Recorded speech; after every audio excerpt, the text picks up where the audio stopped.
Good evening and welcome to the October 6th meeting of the Board of Selectmen. If everybody would rise for the Pledge of Allegiance.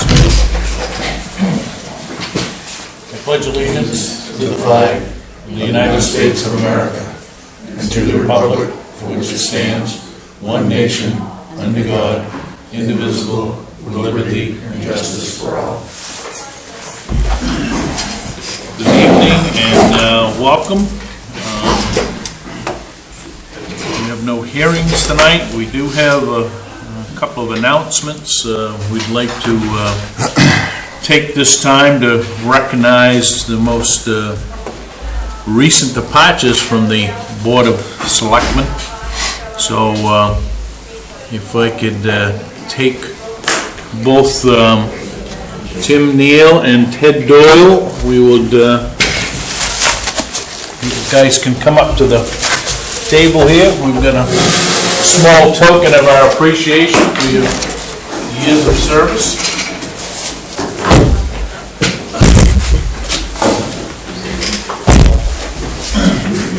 So this is Theodore P. Doyle III. Grateful appreciation for your many years of outstanding service as a selectman for the town of Waterboro. Board of Selectmen, September 2020. Thank you for your service. Got it? Got it. Thank you. Thank you, sir. Thank you. Tim. Same language. This is Timothy P. Neill. Grateful appreciation of your many years of outstanding service as selectman in the town of Waterboro. Well, your years on the planning board. We do appreciate it. We miss you guys, and all I can say is that I hope you're enjoying the life after being a selectman. Life after a selectman. And come on back another time. Hopefully you guys won't be offended if I don't stick around. Oh, no, you don't.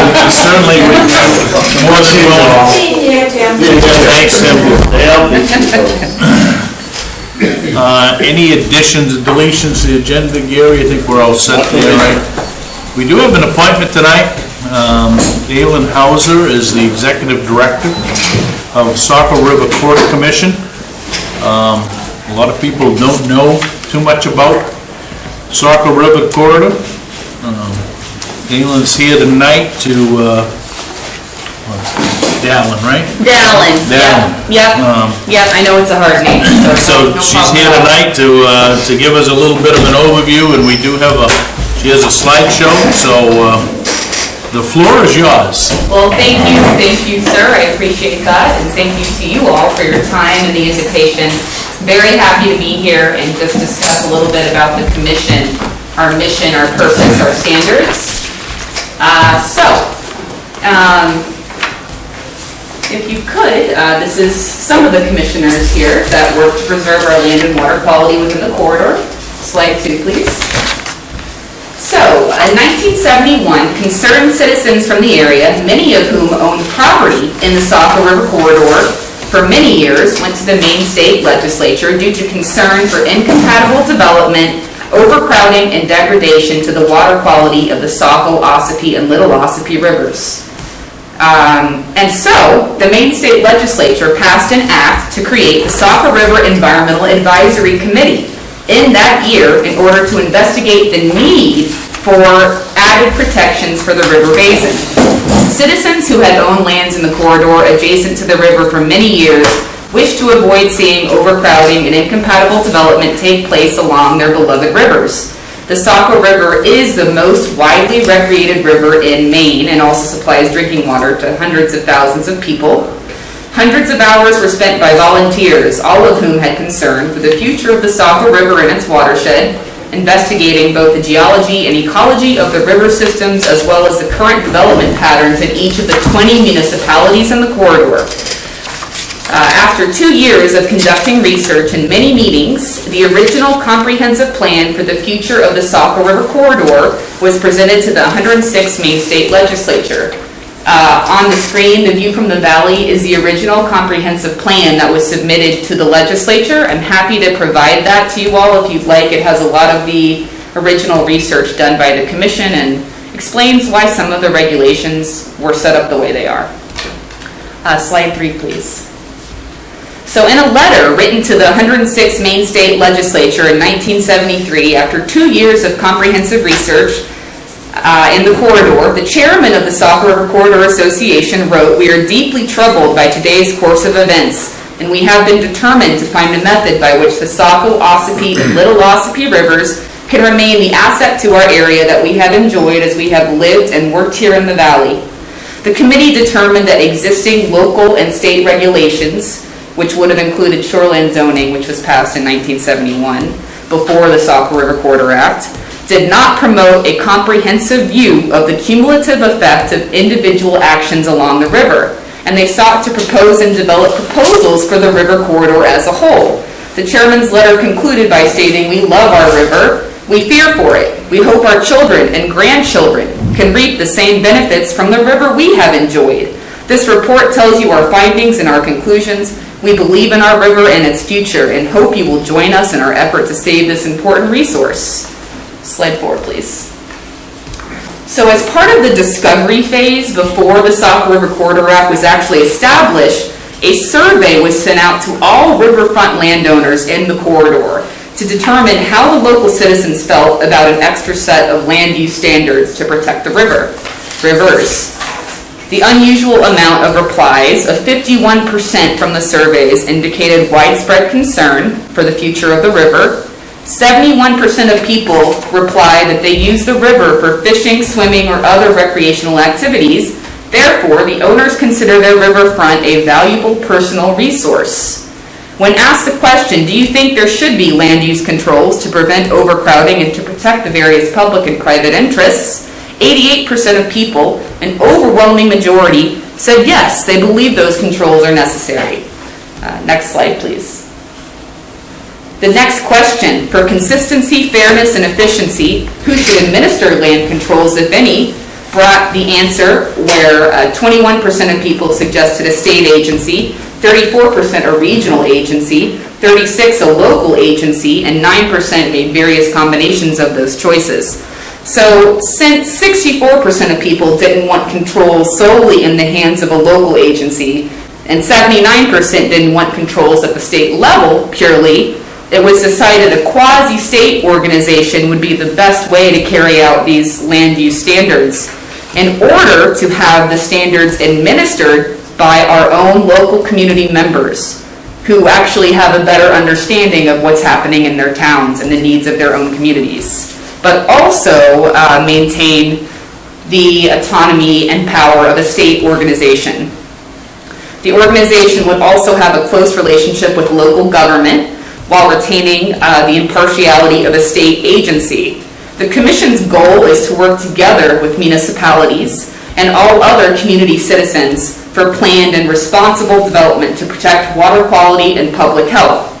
Slide 6, please. So, as a result of all of the concerned citizens' efforts, the Saco River Corridor Commission was established in 1973, which included standards set forth to assist with planning compatible uses within the corridor to ensure the preservation of the lands and waterways of the corridor. Slide 7, please.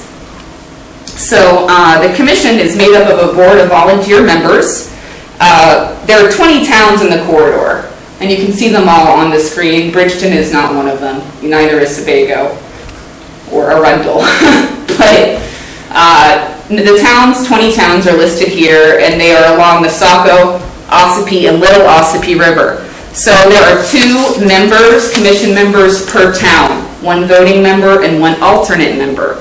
We currently have 31 commission members out of 40, and Jonathan Gardner has recently joined as the Waterboro Commissioner. So we're very excited to have him so that we can continue working together with you all towards the goal of protecting water quality. So this highlighted sections on the map show the Commission's jurisdiction. I'll go more into detail in that, but slide 8, please. So the main purpose of the Saco River Corridor Act. is stated in the actual act. So the legislature finds that the Saco, Ossipee, and Little Ossipee rivers are largely unspoiled by intensive or poorly planned commercial, industrial, or residential development, that existing water quality on the inland portions of these rivers is extremely high, that these rivers and their associated wetlands constitute an important present and future source of drinking water, that they support large and diverse aquatic populations, and that they are heavily used for fishing, swimming, canoeing, camping, and other forms of outdoor recreation. Slide 9, please. The legislature finds that the wetlands associated with these rivers constitute important water storage areas, that they moderate the flow of these rivers in time of flood and drought, that they replenish the groundwater, and that they provide nutrients and essential habitat for numerous species of fish, migratory birds, and other forms of wildlife. Slide 10. So the purpose concluded, which again is directly in the Saco River Corridor Act, in views of the dangers of intensive and poorly planned development, it is the purpose of this chapter to preserve existing water quality, prevent the diminution of water supplies, to control erosion, protect fish and wildlife populations, prevent undue extremes of flood and drought, limit the loss of life and damage to property from periodic floods, and to preserve the scenic, rural, and unspoiled character of the lands adjacent to these rivers, prevent obstructions to navigation, prevent overcrowding, and avoid a mixture of incompatible uses, to protect those areas of exceptional scenic, historic, archaeological, scientific, and educational importance, and to protect the public health, safety, and general welfare by creating the Saco River Corridor and by regulating the use of land and water within this area. So the rivers are not isolated within any one town. So any impediment, pollution, or degradation to water quality in one town could impact someone downstream, a neighbor downstream. So in this way, the Commission acts as a regional planning board, helping to keep an eye on potential threats to water quality in other towns. Next slide, please. So the Commission has 3 main program elements. 1, the land use program. 2, the water quality monitoring program, and 3, an educational program component. Next slide, please. Okay, so the corridor is 500 feet from the Saco, Ossipee, or Little Ossipee rivers and extends up to 1,000 feet in areas of the 100-year floodplain. Shoreland zoning only extends 250 feet from the normal high water line or from the water line of the nearest water body. So that's the first major difference between the Saco River Corridor Act. There are many differences between the Saco River Corridor Act and shoreland zoning. That's just one of them. Next slide, please. So any development projects in the corridor require a permit from the Commission. So once an application is filed with the Commission, a series of events that include staff review, site visits, and Commission review is started.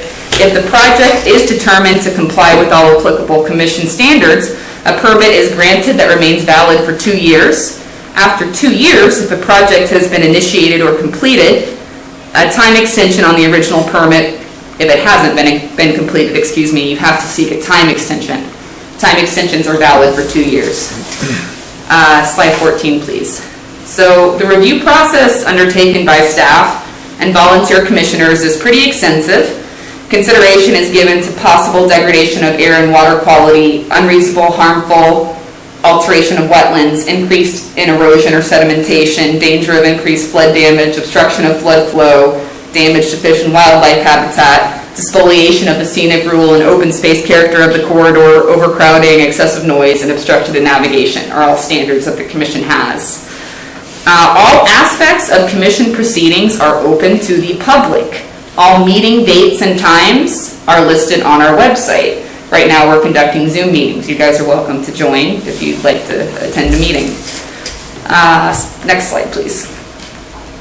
So I just kind of discussed the fact that the Commission has the authority and power to create performance standards to carry out the rules of the Saco River Corridor Act. These are the performance standards the Commission has created, and we are working to update several of these standards. Chapter 107 is one of them. And next slide, please. So Chapter 107 is a chapter that was specifically made to handle the expansion of non-conforming structures. So just like the shoreline zoning ordinance deals with this issue as well, so does the commission standards. The difference is that within 100 feet, shoreline zoning stops restricting expansions of non-conforming structures unless you are in a resource protection district. The Saco River Corridor Commission restricts expansion of 30% up to the entire 250 feet, the entire shoreline zone. So that is a difference between the Saco River Corridor Commission standards and the shoreline zoning standards. So in several of the examples that were submitted by Lynn Charette in the letter in preparation for today's meeting, Mr. Jack Taylor and there was one other one, Josh Bennett, they both potentially could have been granted permits for detached garages because they were more than 100 feet back from the water line. But in the case of the commission, they were still within 250 feet within the shoreline zone and still restricted to that standard. So that's one of the differences, but we are amending that chapter right now, and we are looking at going closer to coincide more with shoreline zoning, though we cannot ever coincide exactly with shoreline zoning. Okay, so next slide, please. So this was just another point to bring up because this is something that a lot of people have difficulty with, which is that on non-conforming lots, if you are in that situation where you cannot have another detached structure, and the rule is there because on a non-conforming lot that's small, to prevent overcrowding or additional runoff issues, multiple structures on smaller lots, that's why the rule is there. But Section G is basically restricts folks from being able to build a detached garage in that instance. The garage, the 30% expansion has to be attached to the primary structure. So G states any building addition must be an integral part of the primary residential structure. This shall be accomplished by a direct, physical, above-ground connection of the addition or accessory structure to the existing structure by load-bearing surfaces, including roofs and common walls. So that is Chapter 107 and some of the differences between the Commission's regulations and the shoreline zoning standard regarding expansions of non-conforming homes. Next slide, please. So the priorities of the Commission's land use program include to ensure that the reservoir drinking water quality that currently exists in the river basin is preserved, that the corridor will remain visually scenic and with a rural character that supports the tourist economy of the region and maintains high-quality natural resource values. The Saco River Basin Corridor town population will have the information they need to make informed decisions concerning land use within the corridor, and the Commission will strive to conserve and protect the unique characteristics of the Saco River Basin. Next slide, please. Okay, so this is another example of how the Commission is different than, or different standards than shoreline zoning. This is one of the main standards of the Saco River Corridor Act. It's called the aggregate limit system. This was also mentioned as a question in Mr. Glenn Charette's letter about the fact that Mr. Boysonow was granted a permit to place his house potentially at the minimum setback of 100 feet per shoreline zoning requirements. But the Commission issued a permit 112 feet setback. The reason for that is that every setback is dependent upon the person's lake or river frontage. So if we look at this example, if you have 400 feet of frontage on the lake or river, then your house can be 100 feet setback, the minimum setback, that equals 500 together, 500 aggregate system. Next example, 260 feet of frontage, you have to be 240 foot setback for your home to meet the 500 foot limit. Somebody with more than 400 feet of frontage, so 520 feet in this instance, can be the minimum setback of 100 feet. Another example, 230 feet of frontage, 270 feet setback. So you just have to meet that 500 foot aggregate limit, and you cannot build in the floodplain. That's what this is. Okay, next slide, please. So if it were not for that 500 foot aggregate limit standard, we would see Potentially things like this. This is a 100-foot setback from the shoreline in a neighborhood in Biddeford that is in the Commission's jurisdiction. Next slide, please. This is another example of what a 100 feet setback looks like, which is in the General Development District of Biddeford. Next slide, please. This is an example of the aggregate limit system at work. So instead of seeing houses 100-foot setback from the water body, you see selective development. And the whole point of this is to preserve as much of the vegetated buffer as possible, because that's what protects water quality. Next slide, please. This is just another depiction of what I've just expressed, which is that with the minimum setback of 100 feet, you could have something looking like this. But with the 500-foot aggregate limit system, you have selectively placed development that works to preserve the main natural shoreline. Next slide, please. Okay, so another standard of the Saco River Corridor Act states that there is no new construction allowed within the 100-year floodplain or within the Resource Protection District. This is to prevent loss of life, property, and damage in times of the 100-year flood, protect public health, as well as to prevent obstruction to flood flow. Next slide, please.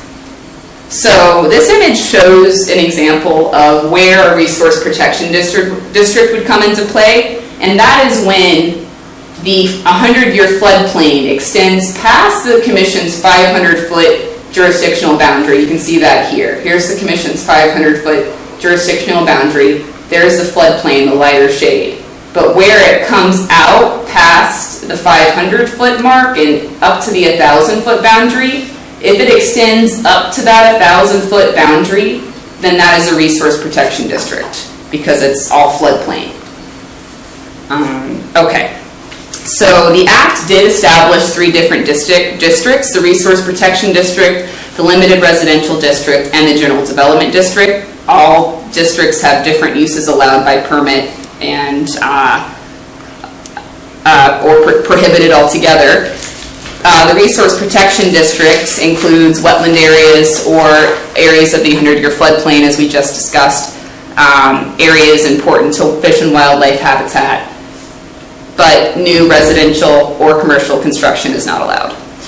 The General Development District included those areas which were already intensively developed when the Act was established, so there are a few General Development Districts throughout the corridor, but not many. The majority of the corridor is made up of a limited residential district, which is for residential use. Next slide, please. Okay, so this is our new fabulous GIS mapping system, and we did actually meet with Glenn Charette and walk through the maps. This was a very long process. We worked on this for 5 years to move over all of the original corridor maps created in 1973 that were on paper and put them into this digital GIS mapping system. So this shows Little Ossipee, Acton, Newfield, Limerick, Leamington, Waterboro, and those stars are our sample sites for our water quality monitoring program. So you can see the yellow 500-foot buffer, the orange is the 1,000-foot buffer, green is Resource Protection Districts. Next slide, please. So this is just a close-up. So the 500-foot buffer is the SRCC's jurisdictional area, but anywhere you see the floodplain extending out, which is that shade of blue here, so anywhere that's extending out, that would also be included in the Commission's jurisdiction within the 500 to 1,000-foot buffer area. But for instance, there's no floodplain here or here, so no permit is required from the Commission in those areas. And then you can see there are some Resource Protection Districts that where the floodplain extends out to the 1,000-foot. Another thing to mention is that these maps are just tools. They don't account for an on-the-ground survey. So if there's ever a question, which there's often questions about where the floodplain is, we recommend people get a survey. Next slide, please. This is another close-up. Limerick has digitized tax map parcels. So what we do for Waterboro is I have a soft hardware of the GIS system on my desktop computer. I'm able to overlay tax maps for Waterboro over this system to see who falls within those jurisdictional boundaries. We have a new digital layer we can get to. That's awesome. That's great news. So, okay, next slide, please. Okay, so to the water quality monitoring program. The Commission conducts an annual water quality monitoring program. We're entering our 20th season, so it's been going on for a long time, and very excitingly, we received a grant to have all of that data analyzed for trends and to see what the water quality of the Saco River Basin is. So that would be exciting. FB Environmental is working on that, and we'll have that next year. But we run a joint program with Green Mountain Conservation Group, who monitors around 20 sites on the New Hampshire side. This is their map on the left-hand side of the Ossipee watershed aquifer, because the headwaters of the Saco River begin in New Hampshire. So this is an EPA, Maine DEP, NHDES approved program that's run through a QAP, Quality Assurance Protection Plan. So all of our data goes to the state of Maine for their use. Okay, we monitor at 42 sites. We test for several different parameters at each site. Okay, next slide, please. So on the right is the old sample map that you can see. Several of our sites are on the little Ossipee. And if you all have additional sites that you would like to monitor, we're happy to take that into consideration. The Commission does do swimmability monitoring at some popular recreational spots where we sample for E. coli throughout the summer, just to make sure that the E. coli levels are safe for people swimming or recreating in that area. Okay, next slide, please. So the priorities of the water quality monitoring program include characterizing water quality and gathering baseline data to establish what the baseline of the water quality is, understanding the general condition of the water in each designated area of the river, testing to determine if degraded water quality exists. This program actually did determine and identify the impaired waters in Thatcher Brook and Biddeford, so we know the program works. Decide what further testing actions or further investigation is needed to diagnose and solve problems, and broaden the understanding of water quality in the community through outreach and education. Next, please. So we monitor at several sites in Leamington, Limerick, and Waterboro, and we have expanded our program to actually include analysis of the data that we collect. So we've hired a water quality program manager who produces this analysis. You guys will receive this every year. And so we didn't find anything significant. If you flip through to the next couple slides, next one and then the next one. So we did find that on a few occasions there were times when parameters measured outside of the acceptable ranges for Class AA waters, but that is typical every now and then. We'll continue to keep a look on it, just watch over it. But dissolved oxygen at site LO15 has yearly periodic levels that are below the Class AA standards. So we will continue to monitor that. There were a few suggestions made for just protection of water quality as well, protecting the riparian buffer near running water, best management practices to prevent erosion. I know you guys are all aware of these, and reduced no salt areas around bodies of water, recalibrated trucks so salt stays on the road, use bringing to treat roadways, have septic systems checked regularly. Next slide. So in conclusion, the Commission was established due to concern from community members about the protection of the unique natural resources present within the corridor. The Commission exists because the community felt that added protections for the river would benefit its protection and help to keep the lake and rivers clean. Though we don't have all the same regulations as the town or shoreline zoning, it is our goal to work together with the corridor communities to protect our natural resources and keep water quality clean within our river basin area. Maine has some of the cleanest water in the country. Saco River has been noted for its high integrity water quality, and I don't think that this is by coincidence. I think this is because of all of our organizations working together to protect this very, very precious natural resource. The commission is always happy to receive feedback on any of our programs, any questions you have on applications, anything. Please contact our office. We are here to work together. So thank you very much for your time, and I'm happy to take any questions. Questions, comments? I think you did. How long of a corridor do you monitor? How long is it like 50-mile stretch or 100? It's 130 miles. 130 miles? Yep, 130 miles, and How many dams within that? that's a great question. I don't have the answer for that, but I can get back to you on that. There's quite a few, at least 7 that I'm aware of. So the commission has no regulatory authority over water levels? Over water levels? No. So if CMP decides that they need water for power at Union Station, they're gonna drop every dam north of that, right, or upstream of that to preserve their power generation. Yeah, so if something were to happen where the water quality or the fish and wildlife habitat or any of those things that I listed off before were threatened, then the commission could potentially take action. But the commission regulates land use and not the actual water, use of the water. Well, here's my concern is that we have historically had issues with when we draw down Ospey Lake.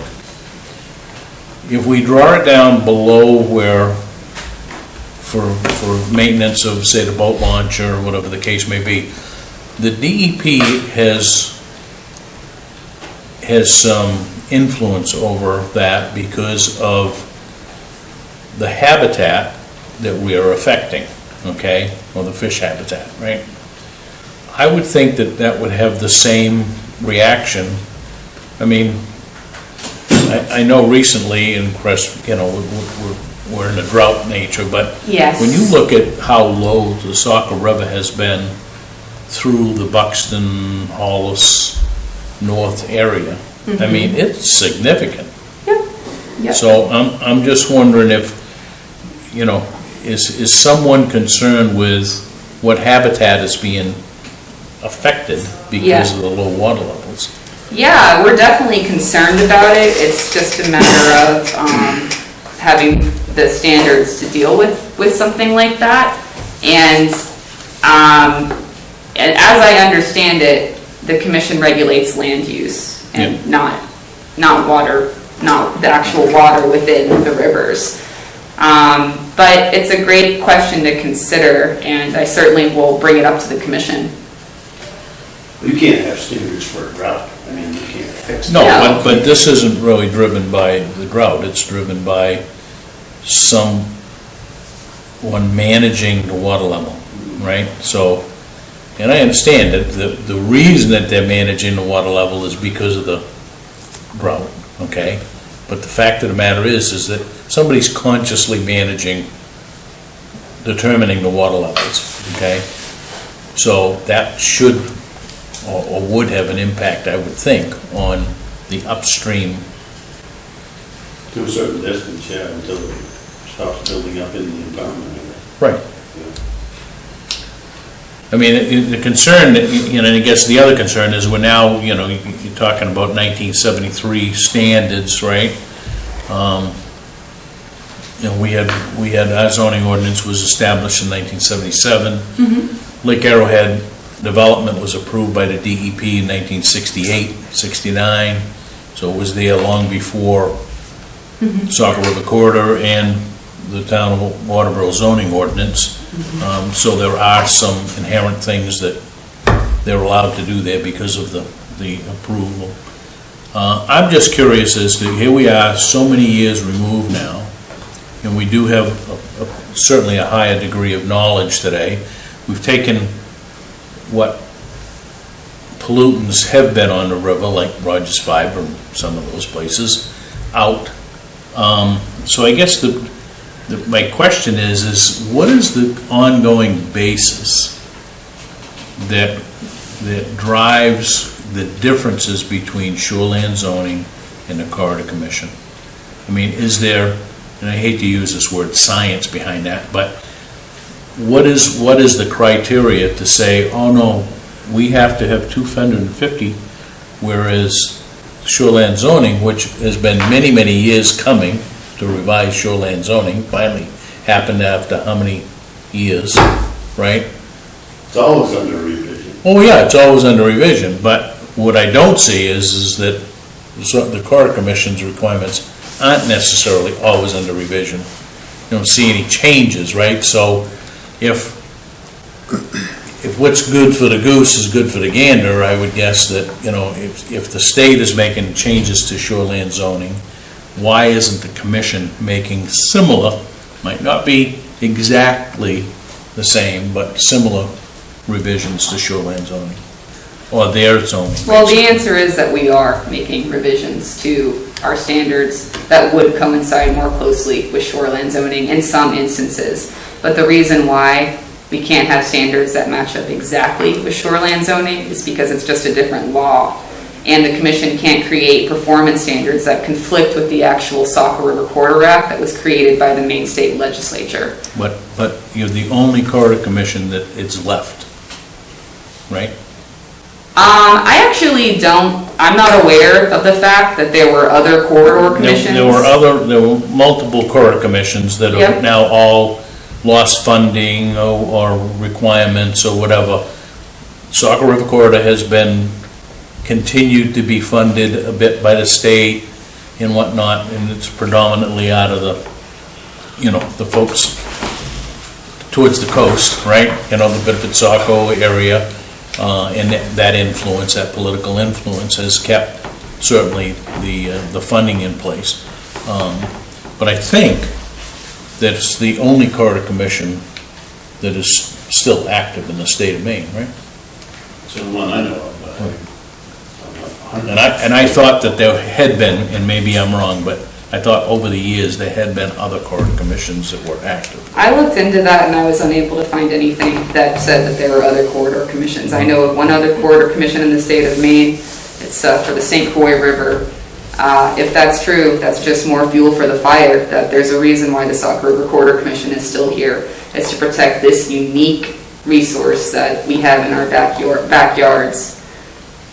But, you know, I understand that it can be frustrating to deal with different regulations and standards. I'm not suggesting that we throw our hands up in the air and don't protect the resource, because I think certainly the resource is worth protecting.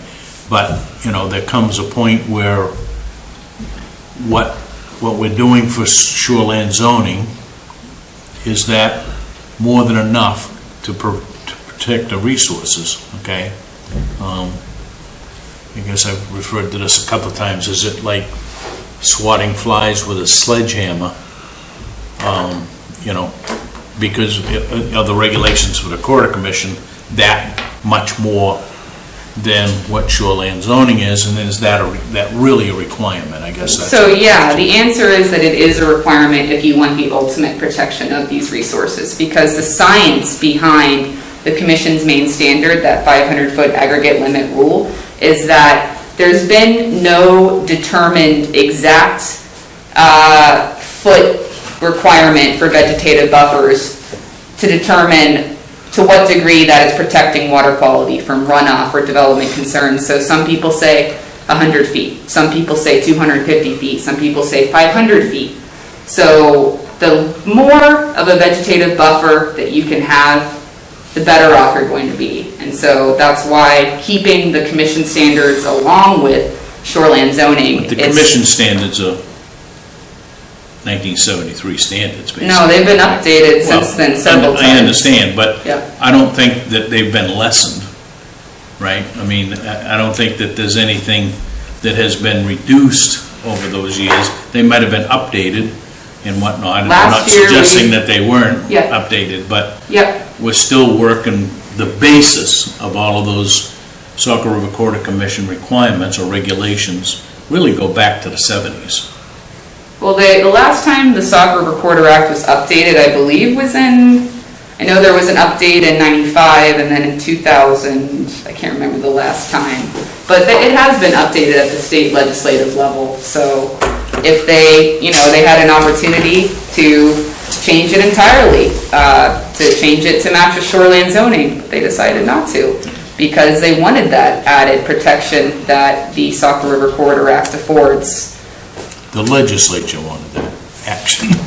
I think also the citizen members Well, did I too. understand that, but... Otherwise, it wouldn't have gone that But, way. well, I'm not sure what goes on in Augusta these days, but anyway, the legislature had the opportunity, to change it, and I think with enough influence, they would have changed it, but, so I think the influence really still comes from protecting the resource, so... Yeah, it's a valuable resource to protect.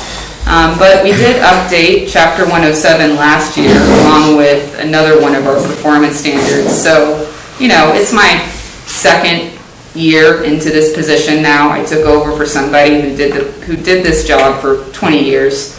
So we're working very hard to update all of our performance standards. The last go around, we did lessen our standards to some degree for Chapter 107. And right now, we're in discussion about matching up with shoreline zoning.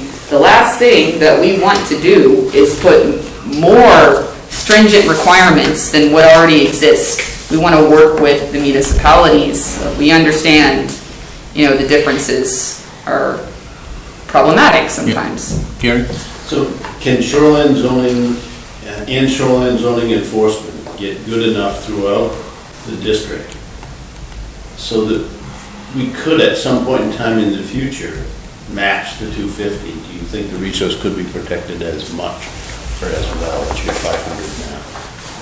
I think that the 500 is better to protect the resource, and I think that any other environmentally minded person that you ask would say the same thing. Because on one of your sketches there, you had, the more water frontage you had, Yes. the less setback you could have. Yep. And your sketch there got down to a 100-foot setback. Yep. I guess I would challenge that letting that house get as close as 100 feet, how does that help the resource? It helps the homeowner just because they have more frontage. But I don't see how that relaxation, if you will, is an improvement to protecting that water body. Well, it is for all the other people that don't have the minimum setback requirement. And that's not everybody that has enough frontage to build 100 feet setback. A lot of people don't have that frontage.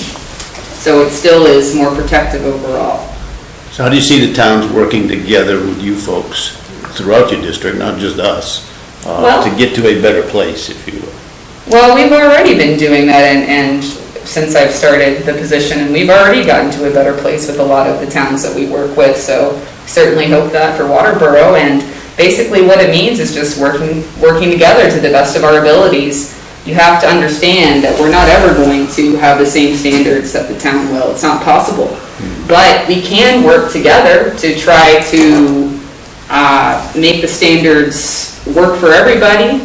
But that is challenging when you have 20 towns that we're talking about. But in this next go-around, when we reviewed Chapter 107 and made those rulemaking changes, we got comments from Glenn Charette, and you guys are welcome to submit comments as well. The more comments that are submitted about problems that you have or things of that nature, the more seriously the commission takes it, and they understand. When it's just me up there talking to the commission saying, no, I do not think that restricting expansion of accessory structures further is a good idea because that conflicts with shoreline zoning. If I'm the only one saying it, well, it's, we need input from our community members. So in our next rulemaking process, you guys will all be notified again. We'll send out drafts. You can literally mark up the drafts, send in your comments and say, this doesn't, work well with shoreline zoning for this reason, would you consider this, which is what Glenn Charette did, and we took some of those comments actually, and we actually put some of those comments into the rule changes, so we even further have public hearings that are noticed through the Secretary of State rulemaking process. So there will be a public hearing where you can submit comments to be read, or even provide public comment before any rulemaking changes or updates occur. Can you have enough frontage on a piece of water so that you could ever dip below 100 feet for a structure setback? The 100 foot is the minimum, Okay. just like shoreline zoning. So when we have a conflict, should we be working together more so that before you folks get to a decision, that both parties know that the town's ordinance and you folks are in conflict? And the poor homeowner, and I went to one of your meetings, the poor person in Lake Arrowhead was being bounced like a ping pong ball between our ordinance and your regs. That was a perfect example of something that we should be able to improve on. I agree with you, Gary, and you know, it's tough with 20 towns on our plate and the limited manpower that we have, but for instance, there's a violation that we're dealing with in Waterboro, or an application as well that's been submitted to the commission for this month. Well, it seems that, I met with Glenn Charette out at the property. Now, it seems that because the shoreline zoning definition for a structure includes a patio, it may be that the town wouldn't grant a permit for a patio. I'm not sure the commission would grant a permit for the patio in this case either. The home is non-conforming, 73 feet back from the water line. So in my email to this applicant, I specifically said, Waterboro may not grant you a permit for the patio. So you may want to reconsider, talk to Glenn first, and you may want to reconsider the application you put before the commission, because we don't want to waste your time. So I certainly can try to be more proactive that way, but it's hard when you don't, I don't know all of the shoreline zoning regulations, but anytime there's an application for development in the corridor, the town gets a notice. Yep. So if you guys could then, contact me if you, have issues but it's a good point, Gary, and I agree 100%. Well, I don't think it should be just you or whoever's in your position years down the road. It ought to be captured in writing in terms of the process, the pre-permit approval process, in both on our side and on your side if there's a conflict. We ought to each know about that. Yeah. In some fashion, some Yeah. better fashion than we do now. Sure, I agree with that. So yeah, I think the answer is that we're willing to work together in any capacity Good. that you guys like, Other comments, from the board? Yeah, to what extent, if any, is the CMP corridor project going to impact the Saco River corridor? The transmission line? Yeah, the transmission line. Not at all that I'm aware of. I don't believe it's coming near the Saco River corridor. The new impact areas are much farther north than the Yeah, Saco it's Ring. north. No, but they're heading south, so I But figured at some point. they're going through New Hampshire, north of the Saco River corridor. Okay. Existing lines too, Right. down that I haven't front. heard anything about that coming near the corridor, so. What about the tributaries that feed the Saco River? When the Saco River Corridor Act was established, it was decided that including the tributaries would be too much of a regulatory jurisdiction to cover. So those were left out.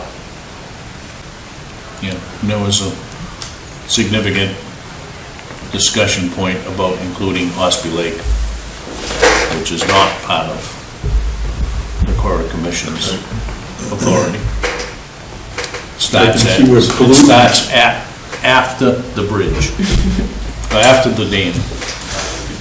I can see where pollutants in a tributary, especially if it has a little bit of size to it, could negatively impact quite a bit on the Saco River. Absolutely, you're right about that.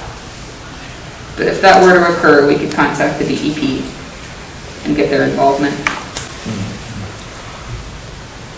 Any other questions? Comments? Thank you very much. Thanks so Thanks much for for coming in. Yeah, thank you all for your time. I really appreciate it. I really do. And we look forward to. We promise we won't wait 2 years again to have you back. Oh, that's okay. Thank you. I really appreciate your time, and please contact me if you have any questions about any of our work. I would let you come. Thank you. Okay. Thank you, everyone. Thank you. Thanks, Dalyn. Yeah, thank you. All right, let's move on here. Public comments, we don't have any public in the room. Correspondence, we do have the treasurer's reports that everybody's got. See you again. Reports, staff initiatives, selectmen's reports. David? I have one item I'd like to discuss. It's actually a challenge to every homeowner here in the town of Waterboro. From my standpoint in public safety, I've seen several residents in town that do not have house numbers, or they're improperly displayed. So my challenge is for every homeowner in town, if they could just take the time to review the ordinance and properly post the numbers, your home numbers for public safety. That's police, fire, and rescue. Okay. Gordon, anything? No. I would go along with the sentiments expressed by Selectman Charette, also, coming from a public safety background, that's, a very significant aspect when you're trying to respond to a location, either for law enforcement needs or for some type of medical emergency, to be able to get there as expeditiously as possible. And it's hard, when there is no house number, or you have a long driveway, and you post the numbers on your house, that can't be seen from the road. I mean, so you really should try to be cognizant of that, on somebody being able to find your place to help you when you call. So, just so everybody knows that if there is a enhanced 911 ordinance in the town of Waterboro. It was adopted way back in 1995, amended in 2003, but it specifically talks about the size and the color of the number that should be on your building. Probably benefit everybody to kind of revise or review that anyway. So if you have any questions, you can certainly contact the code office here, and they'll explain what it should be. So, Dana? Almost set. Okay, I am as well. We'll move on to Gary's report.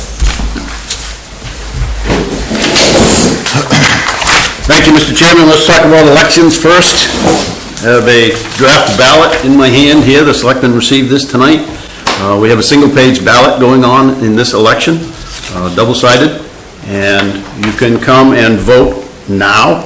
In-person voting here started yesterday at Town Hall, and it extends to 5 o'clock Thursday, October 29th, I think it is. Yes. And you can also come in and pick up that absentee ballot and take it home and fill it out at your convenience. It needs to be turned in by 8 o'clock Tuesday, November 3rd. We've had probably close to 1,100 absentee ballot requests to date. I took well over 100 to the post office yesterday. I took over 300 today, and there's probably about 200 out there ready to be mailed tomorrow. But we'll try to get all these mailed out this week. I don't know that we'll make it because we couldn't start preparing them until late last week. So stay tuned. If you did order one, it will be sent to you soon. You can always come in here and check to make sure. Moving down to the transfer station, we had talked about spray insulation on the inside of that Quonset hut because we put containers of household rubbish in there and it freezes solid and we can't dump them out. So we have 3 bids for that spray insulation. One was for a little under $16,000, along with fire-resistant painting, which is required by code. Another was a little under $31,000, and another one was a little over $32,000. So we awarded the bid to Northeast Spray Insulation, and Josh and Some of the rest of the help are working to prepare that building surface for the insulation. Moving over to the fire department, Chief and I agreed on awarding the LED sign bid to RSD Graphics of Waterboro for $26,756 and change. We got 3 bids. Another one was a little over $18,000 from a firm in Georgia. We did not like their inadequate 1-year warranty on the materials, and we had significant concerns about service after the installation and whether the price really reflected that we wanted everything to do with a double-sided sign. There was another competitive bid from a Holton, Maine firm that does a fair amount of this work, but they did not submit their sealed bid on time.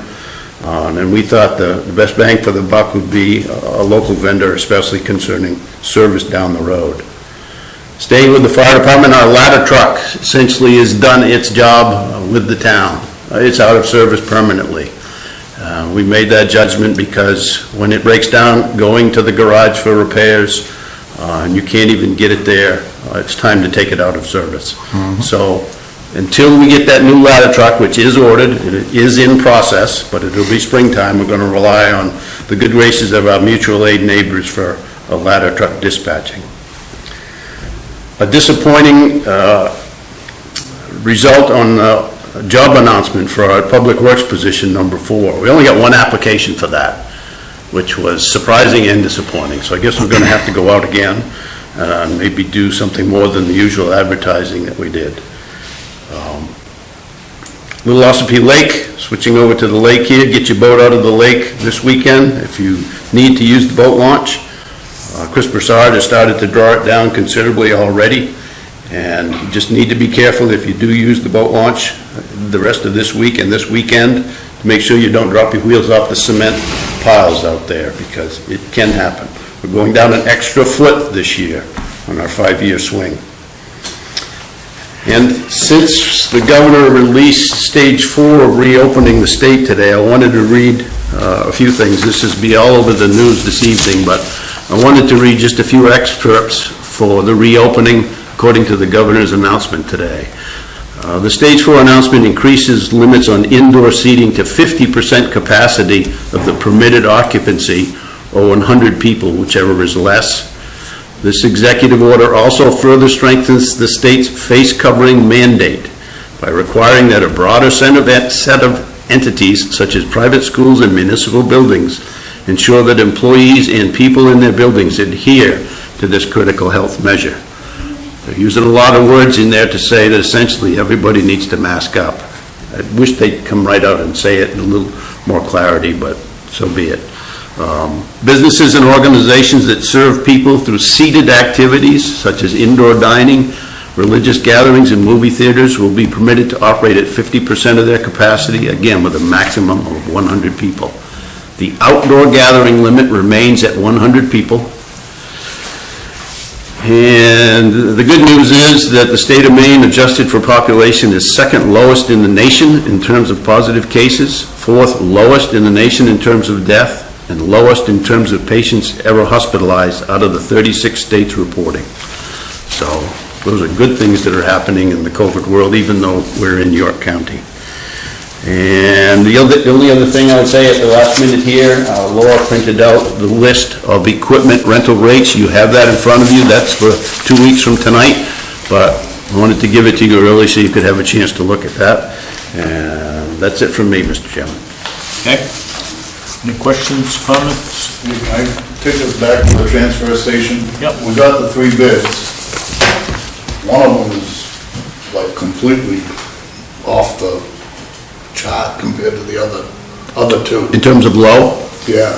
they were at 2 inches for But 2-inch spray. what's the difference between the other 2? Thickness, What more are they gonna do for us?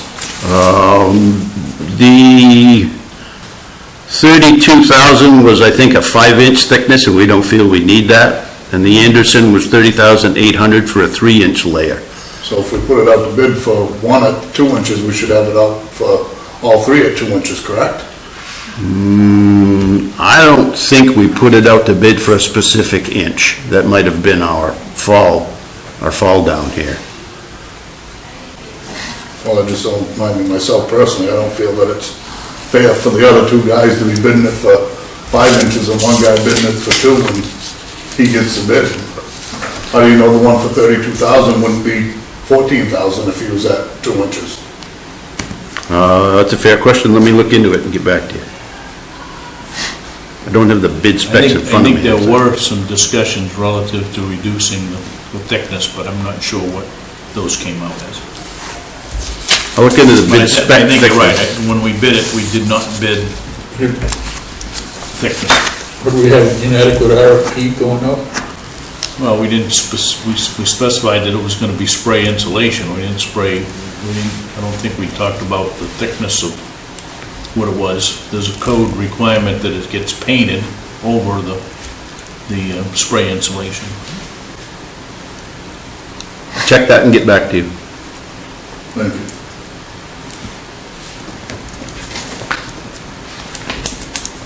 Okay? Could you get back to all of us on that? Yes. area? Because Yep. I share the concern that Dana does, about the fairness of this. And I think that, it may be that we might want to consider a vote to, re-advertise this with a more definitive set of items that we want in this, so that everybody's bidding, apples to apples instead of, Apples to oranges. yeah. I don't know that did not happen. I don't have it in front of me, so I can't answer your question, but I will. Well, I mean, if you got bids for 2 inches, 3 inches, and 5 inches, there had to be, some confusion there somewhere. If everybody bid for 2 inches, then I would say, no, there wasn't any confusion because they were all, the same, but when they get such a mix like that, The scope of work weren't defined where they needed to be, yeah, just in terms bidding of, apples for apples and not apples for oranges. yeah, it would seem that just for the cost of materials would be a big variable here from 2 inches to 5 inches, and which would have an effect on how someone would bid. If they're not gonna have to pay as much for materials, then the bid's gonna be lower. Yeah, that's most of the cost. It all goes on in one fell swoop, so that's what most of the difference would be. I'll get back to the entire board. So has this bid already been awarded? Have they started the work? That's what Josh and David and I decided back along. But if you want me, I'll go get the bid specs and print them out on my computer if you want, but I don't know. It might take a couple minutes to find them, but. But you could just send it in an email, Yeah. Yeah, I mean, if you awarded the bid, it's, Kind of too late. It's too late now. yeah, can't close the barn door now. But I would suggest in the future that we put out a scope of work that's, like an RFP, it's the same and it's all worded the same for, if you're gonna go for 3 bids, get 3 bids, no problem, but make sure it's all the same for all 3. It might be, I just don't know. anything else? All right, new business. Discuss the vote to appoint committee applicant to the Public Safety Committee. What is your pleasure? Move that we appoint Ryan Finch to the Public Safety Committee. Second. Any discussion? All those in favor? Opposed? Motion carries. 4-0. Discuss vote to close the town hall for election day. Well, may I suggest that you approve this because there's not going to be anybody here to work. They're all going to be conscripted for the polls, so. I was gonna say most of the Code officer, the employees assessor, are over there, aren't they? Yeah. Oh, and maybe the custodian part of the day will be here, but we should be closed. The front lobby services will be suspended. Everybody With will. staffing, I would make a motion that we close the town hall on voting day. Makes sense to me, second. Any further discussion? All those in favor? So be it. Thank you. Discuss a vote to approve the renewal of the Junkyard Permit for Richard and Robin Lavigne at 1190 Main Street. Been proposed, we've had code officer, the fire marshal have recommended approval. So what's your pleasure? So I would say we ain't ever had really any complaints about him then, right? That would be my only question for that, and the next permit also. Has there been any concern from residents in town or butters? Not to my knowledge. No, Okay. these are many, many years old, so Yeah. I don't know of any. So, I'll make the motion that we approve the license and junkyard permit for Richard and Robin Lavigne. okay, do I have a second? Second. All those in favor? Opposed? Next one is the Lasky Junkyard. I'll make a motion to approve the junkyard permit for Danny Lasky. Second that. This is on the Goodwin's Mills Road, right? Correct. Been moved and seconded, all those in favor? Opposed? Done. Old business, update on the Bennett Hill Road land swap. Working on the contract language, we have a draft 17-page contract to work with the Foglios on. I've been working with Natalie on that. And other than that, there's not much else to report. You folks saw the draft, or not the draft, but the final report, and then directed staff to move forward, and no further testing would be directed or necessary from you folks. So, Can we get the clarification in writing on the amount of acreage that it is? Yeah, it was in the final report. It was in the final report, we clarified that. Okay. yeah. And that survey, that number in that survey is indicated in the final report. Yep. Other than that, I don't have anything to report there. Natalie's working it? Or I'm working with her. it's legal? Yep. And I tried to get a hold of Doug Jr. today, and I wasn't able to do that, but Update on Bennett Hill Road, old landfill repairs. This was the pole that Dwayne had brought up, Yep. the caved-in area. I've seen that. We hauled a considerable amount of fill out there. I think it probably could use some more, maybe next year. The big part that Dwayne Woodson was saying had really subsided and sunk in was what we filled in. But there's a long section, probably as long as this room or longer, that over time has been kind of sloughing off, so we may need to haul some more out there in the future. We also have some bamboo there like we do at the transfer station. We're gonna need a multi-year plan to start to knock that stuff back, especially at the transfer station out back. Yep. Is it in our best interest to post that, no sliding, for this year anyway?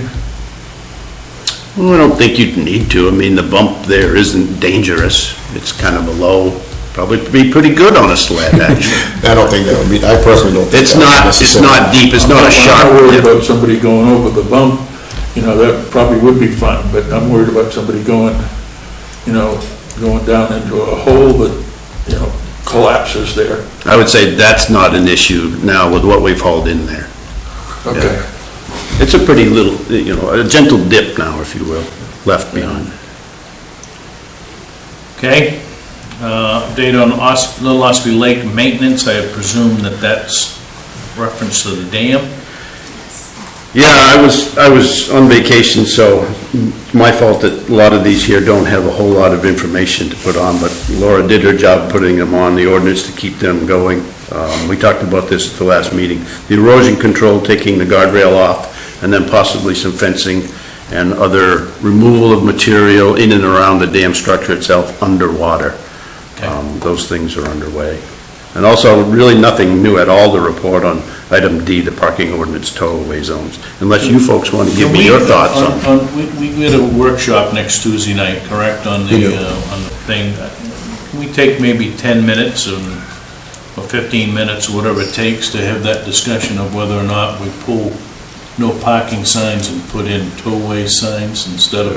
I'm open to that, we're gonna get into let's do it. Open to that. I mean, we'll have to effectively vote on it the following meeting, but I think we can have a pretty quick conversation of, do we want to take the recommendations that Deputy Fay had suggested and forget about writing parking tickets and just post it as a tow-away zone?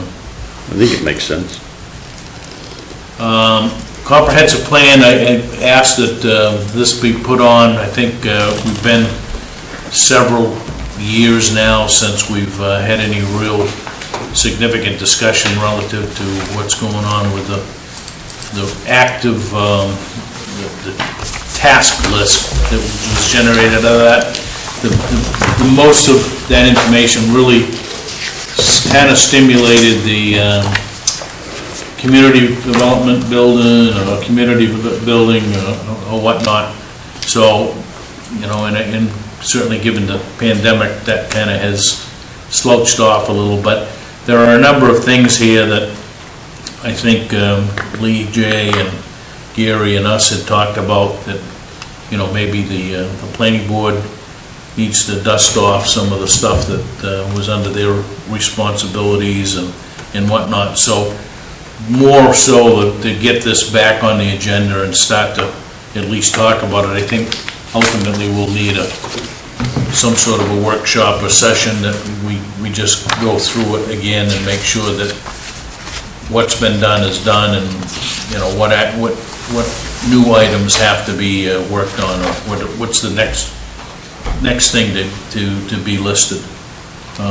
You know, the planning board did a lot of work on updating the ordinance, but I'm not sure they incorporated a lot that was going on, or recommendations from the comprehensive plan into the planning ordinance. It was more of really just a update to state standards and those kind of things. I'm not sure that much got changed out of that. Yeah, there wasn't a whole lot of heavy lifting for the planning board here. I highlighted a few things. Do you mind if I run down? No, go ahead. Expanding social media as a positive vehicle for communications, I think we could say that's ongoing and increasing with Dave and everybody else participating in there. Working collaboratively with the water district on water tank site selection. That's moving forward also, possibly with, and one other thing I didn't mention in my report that I should have, and I'm sorry. I think you're probably aware that we have 2 solar array projects that go into the planning board, gone to the planning board and been applied. They have a site walk tomorrow night, another site walk on the other site on 2 weeks. 2 weeks from tomorrow. So those are in play, and there may be an aspect of the water district working with the one behind JD's with the owner there to have a tank site on the height of land there on the Malone property. But nothing to do with the town, nothing to do with the planning board process, but they are communicating. Another thing that this list talks about is continuing to help Lake Arrowhead community in controlling milfoil. We still do give them $3,000 or $30,000, I think it's $3,000 a year to participate in the milfoil harvesting and the control there. We talked about the wellhead protection area for the well behind the town office, and suffice to say that that well is not being pursued after the meeting with Selectmen. We worked, the planning board actually did this. They worked with the Little Ossipee Campground to acquire public boat dock space. There is one small dock at the campground for the public to use to walk out to Lakeside Variety or wherever else they might want to go.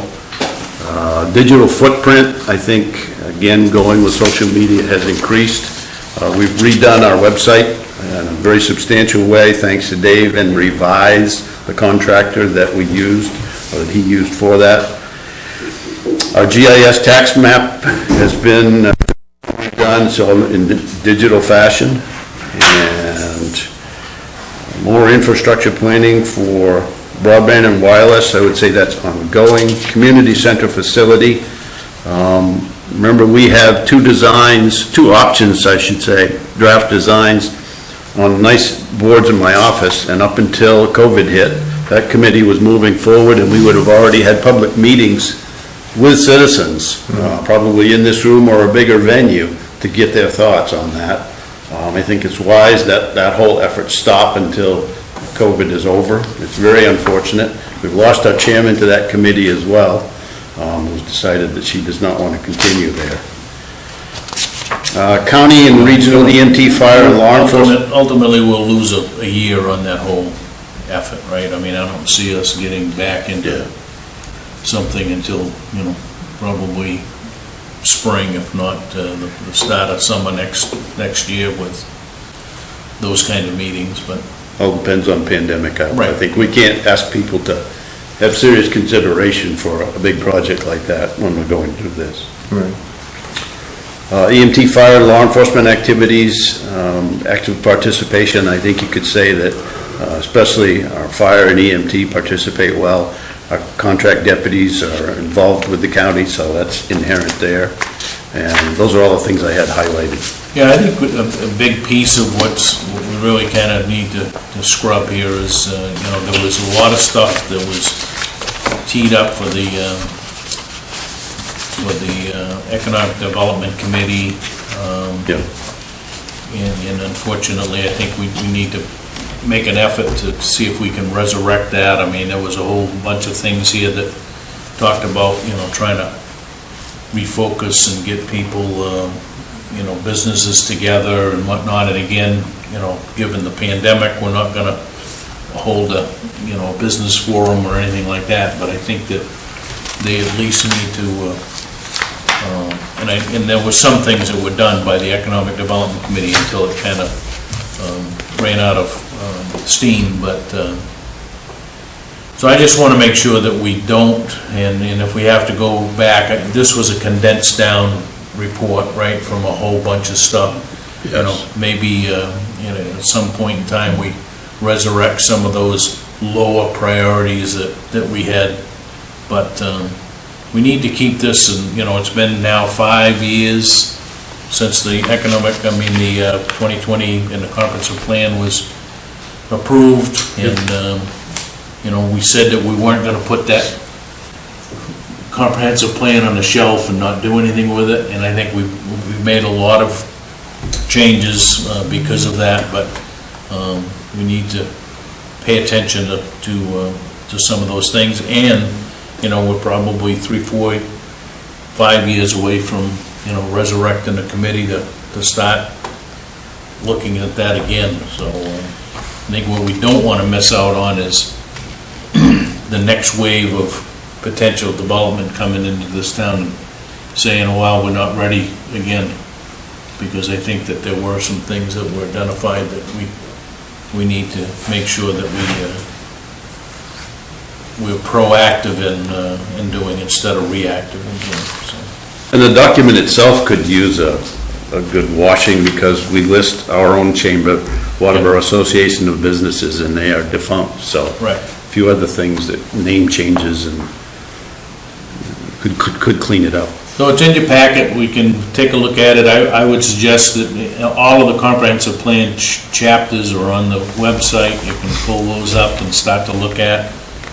Some of them, when this whole solar thing came up, I know a number of people looked at the energy section that really doesn't talk about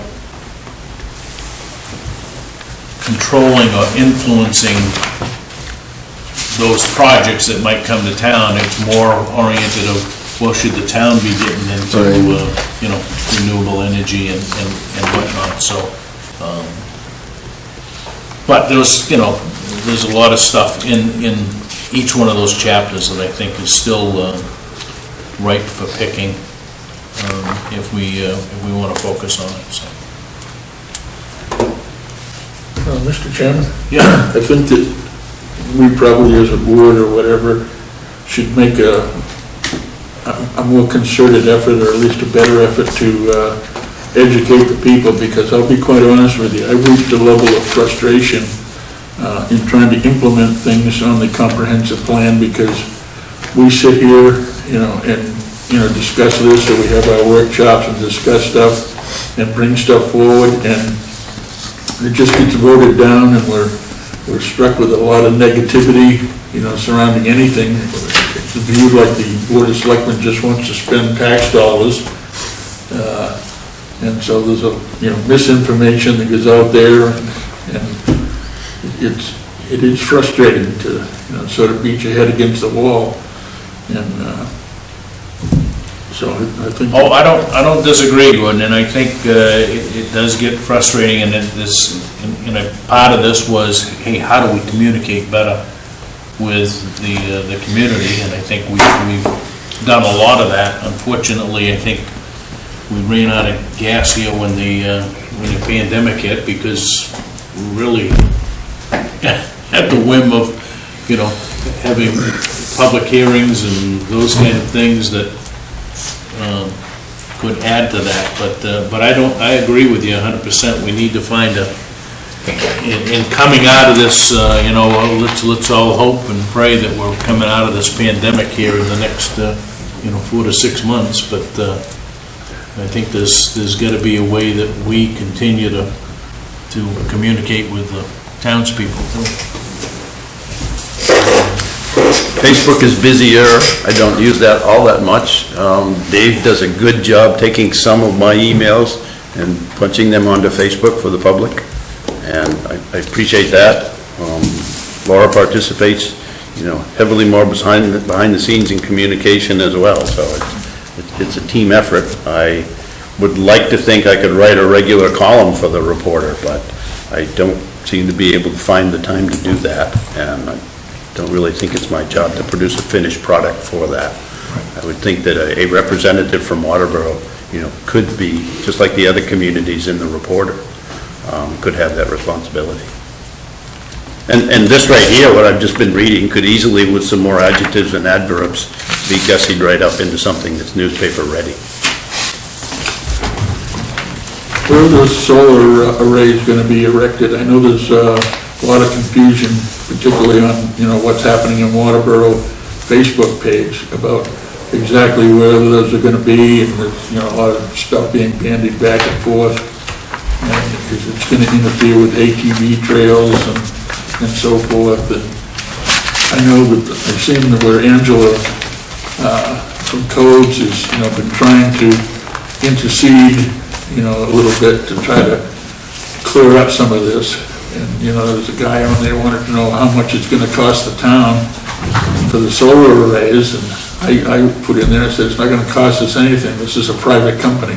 Right. The town's not investing anything in it, but that's just, some of the comments out there. So exactly where are they going to be? I think one of them's going to be in that area across from Abbott's tractor sales and so forth. No. Where they cleaned all that out of there by... No. That's a parking lot for the Chinese restaurant. Which will never open at this rate. To answer your question, Gordon, the Malone piece that we tried to buy out behind JD's that goes up the hill, that's one parcel that's going to be probably half to 2/3 covered with panels. You won't even see them from the road. And then what I call the old log yard on the left as you're heading north before How and How, that wide open space out there. Bob Jones' place? Bob Jones's little... Just north of Strawmill. Yeah. Yep. Yeah. Just north of Strawmill Brook Road. And that's the one that the site walk is on tomorrow evening. So the plans are in Town Hall. If anybody who's listening now has any questions, you can call the code office and talk to Angela or myself or Lee J. Feldman, the town planner, would be happy to show you where these are planned out. You can also dial in and zoom in to the planning board meeting tomorrow night. It'll be a public hearing, and that'll be accessible to the public as well. Yep, the public hearing is here at 6:30. 6:30, I think. 6:30. I think the site walk is at 5, but... Yes.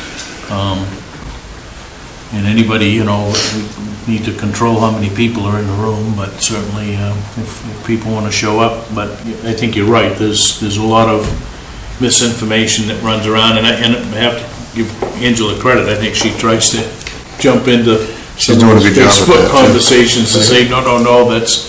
But anyway, we'll see what happens tomorrow night and where the planning board goes with it, and I know there was a lot of input from the first meeting, and we'll see how much. And this company has made a significant number of changes based on the latest information that Angela has handed out to the planning board already, based on some of the comments that are coming from abutters and everything else. So some significant vegetation plantings to screen some of the residences along Straw Mill Brook Road from being able to see this new fence. Right. That's a good thing. She just got that in very recently. Tomorrow night is only one project. It's the one north of Straw Mill Brook Road. And then 2 weeks from tomorrow, the other project behind JD's will have its own public hearing and continued review after that. That sidewalk's gonna be a little tougher because it's all uphill and whatnot, so they're gonna try to use a lot of video and, I guess, Google Earth or whatever the case may be. to Well, if they show- want to get a drone and do that, that's fine also. But this is, this outfit is the same one that's, they've got one going up on Route 11 in Newfield, which is the old molten lumber. Lumber. That's one, they've got one in North Berwick, one in Berwick, two up in Sweden, potentially another one up in Limerick, from Doyle's Ridge. They affiliated with that one in Sanford on Route 4? I do not believe that is, Because I know that's getting a lot of negative comments. People, drive by, that's way up, that's right out in the open. They think it's ugly and, Yep. Much of these two we have here will have vegetative buffers around them. Just It's because, gonna go a long way to That's important. soothe Yeah. some ruffled feathers, anything else? If not, yes, Mr. Chair, just some information on Selectman Woodson. I just got a text. Yeah. Dwayne has gone into surgery. okay, They're going in to see if they can remove this drain assist that's on his spine. okay, It's currently? Excuse me? Currently? Yes, in 6:20 it came, she texted Is me. he in southern Maine or? He's in Maine Med. Maine They Med. transported him to Okay. Maine Med. well, thanks for that information, and, So you can call admissions to find out what room he's in, and you can send them cards and letters and, Prayers are greatly appreciated. flowers, and I would doubt that you could go in and visit him with No, this I- COVID thing going on. I think there's We limited have visits. sent one card out so far. Okay, discuss vote to approve the minutes of the September 22nd meeting. What's your pleasure there? I make a motion to approve the minutes of September 22nd as written. Do I have a second? I wasn't here, so. I second it. All those in favor? 3-0-1. 0-1. Anything you want to put on next agenda, let me know. Reminder that we need to sign the minutes of the regular meeting. Junkyard permits, are we all set on those, other than the vote, right? I don't think we need to Right, sign them? correct. Okay. So I'd entertain a motion to adjourn. Just one quick thing, Mr. Yep. Chairman. Have we got a determination from the state that we have the authority to post that as a tow-away zone on a state highway? Yeah, we were supposed to look into that. That's right. No, I don't know the answer to that. Well, we were able to post it, no parking on the state highway, so I Well, would, we need at least that answer by next Tuesday night. The level of enforcement is significantly increased, now we're seizing property. Correct. Right. All right, so I'd entertain a motion to adjourn. Don't move. Second. All those in favor? Opposed? Good night.